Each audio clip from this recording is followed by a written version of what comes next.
যাচ্ছে, কি কি করা উচিত আমাদের এই মুহূর্তের মধ্যে, সেগুলো আমরা সব ওনার সাথে বিস্তারিত বলেছি। যেমনি হচ্ছে আমরা বলেছি সুপ্রিম কোর্টে রায় অনুযায়ী আমাদের এই কর্মীদের সহায়িকাদের মাসে 26,000 টাকার ন্যূনতম মজুরি দিতে হবে সারা ভারতবর্ষ জুড়ে।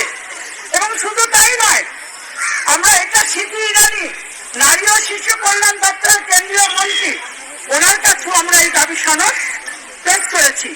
এবং উনি যেটা বললেন যে এটা যদি আপনাদের সারা ভারতবর্ষের হয়ে থাকে, সারা ভারতবর্ষের মধ্যে আমরাও খুশি হব যদি আপনাদের এটা কেন্দ্রীয় সরকার বাড়ান, এবং কেন্দ্রীয় সরকার যদি এই অনারিয়াম দেন আমরা খুব খুশি হব। দুই, আমরা বলেছি গ্র্যাচুইটি 1972 সালে শুরু হয়েছিল। সেই 1972 পরে গুজরাট তারা এটা নিয়ে কেস করেছিল। কেস করে তারা বলেছিল সমস্ত জায়গায় 1975 সালে আইসিডিএস, কিন্তু অঙ্গনবাড়ি আমাদের থেকে কেস করার পর বলেছি সারা ভারতবর্ষের অঙ্গনবাড়ি সহায়িকারা সবাই যাতে এই গ্র্যাচুইটির আওতার মধ্যে পড়ে। সেই গ্র্যাচুইটি আওতায় সুপ্রিম কোর্ট রায় দিয়েছে। সেই সুপ্রিম কোর্টের রায় অনুযায়ী অলরেডি গুজরাট, কর্ণাটক এবং অন্যান্য রাজ্য, অন্ধ্র, হরিয়ানা, মহারাষ্ট্র, তারা কিন্তু অনেক রাজ্যই পাচ্ছে। আমরা আমাদের হাইকোর্টে গেছি, হাইকোর্টের থেকে আমরা পেয়েছি, আমরা হাইকোর্টের থেকে রায় দিয়েছে, বলেছেন আমাদের সরকারকে এই বিষয়টা নিয়ে পুনর্বিবেচনা করতে। আমাদের এই গ্র্যাচুইটি তার সাথে হয়েছে 14 সাল থেকে যাদের অবসর, সেই 14 সাল থেকে যাদের অবসর তাদের 3 লক্ষ টাকা তারা পায়নি। 20 সালের সেপ্টেম্বর মাস থেকে যারা অবসর নিয়েছেন তাদেরকে দেওয়া হয়েছে। আমরা বলেছি এই দুটোই আমাদেরকে দিতে হবে। যখন রায় বেরিয়েছে এই দুটোই আমরা দাবি রাখছি, এই দুটোই আমাদের দিতে হবে।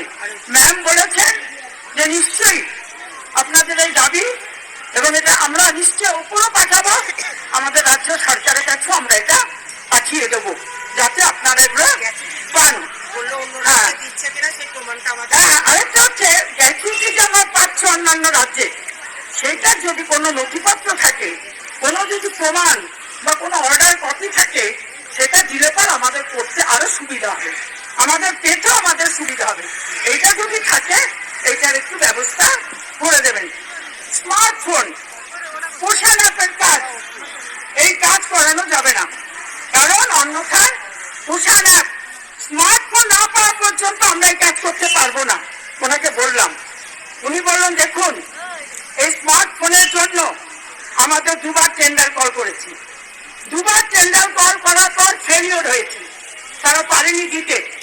তারপরে আমরা আবার করেছি, কারণ কেন্দ্রীয় সরকারের টাকা আমরা অন্য কোনো খাতে খরচ করিনি, আমরা কিন্তু রেখে দিয়েছি। আমরা বলেছি সব রাজ্যে একবার আমাদের এই পোষণ অ্যাপ কাজ করার জন্য স্মার্টফোন দিয়েছে, তাদের খারাপ হয়েছে, সেকেন্ড টাইম দিয়েছে, কিন্তু একমাত্র পশ্চিম বাংলায় একবারও তারা স্মার্টফোন পায়নি।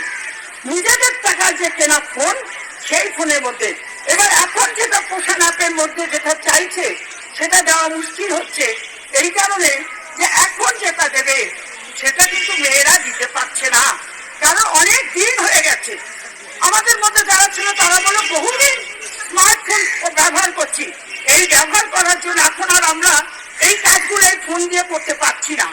সুতরাং আমাদের নতুন উনি বললেন যেটা, যে টাকাগুলো আসছে কেন্দ্রীয় সরকার থেকে, আমাদের খাবার টাকা থেকে শুরু করে এই ফোনের টাকাও কেন্দ্রীয় সরকারই দেয়।